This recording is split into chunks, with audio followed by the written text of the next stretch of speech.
Magandang gabi po, Luzon, Visayas at Mindanao. Walang inaasahang pagpalit ng liderato ng Senado pag nagsesyon ito sa Biyernes ayon kay Senate President Tito Soto. Sa gitna yan ng umuugong na panibagong kudeta umano sa Senado, sabi ni Soto, hindi kailangan ng loyalty check at tiwala siya sa suporta ng majority bloc. Itinanggi rin ng ilang senador ang umiikot online na magkakaroon muli ng rigodon sa Senado. Nakatutok si Mav Gonzalez.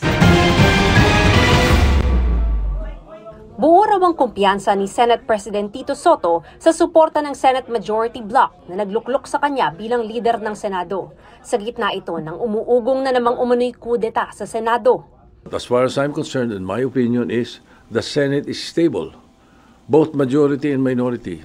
Pagka nanggagaling sa social media yung kwento, hindi ka, madaling kumalat dahil social media, pero I don't see it coming from anywhere.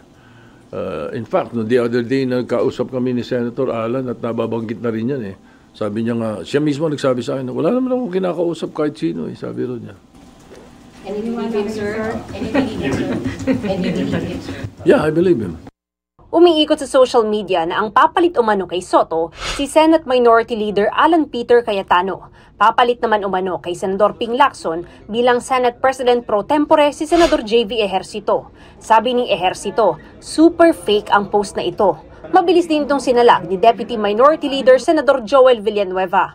Nanggagapang bang minority para... Hindi namin kailangan siguro. It's not in a priority list.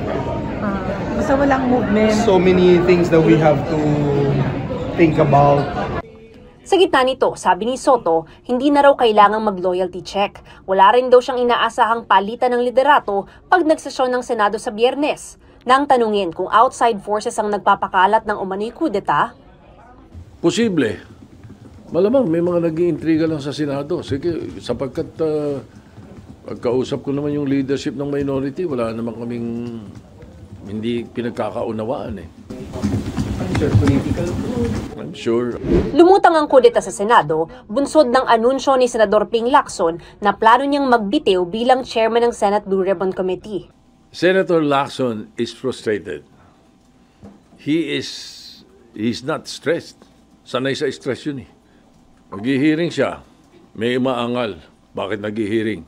Pag hindi siya nag-hearing, may umaangal. Ba't hindi nag-hearing? Ano ba talaga? Diba? So, and then I think the way he ran the Blue Ribbon Committee hearings were very good. The man is frustrated. I will support whatever decision he makes, and I will accept whatever decision he makes. Kaugnay naman ng 2026 national budget na hinihimay na rin ngayon ng Senado, gusto raw nila natanggalin na lahat ng unprogrammed funds maliban na lang sa foreign assisted projects.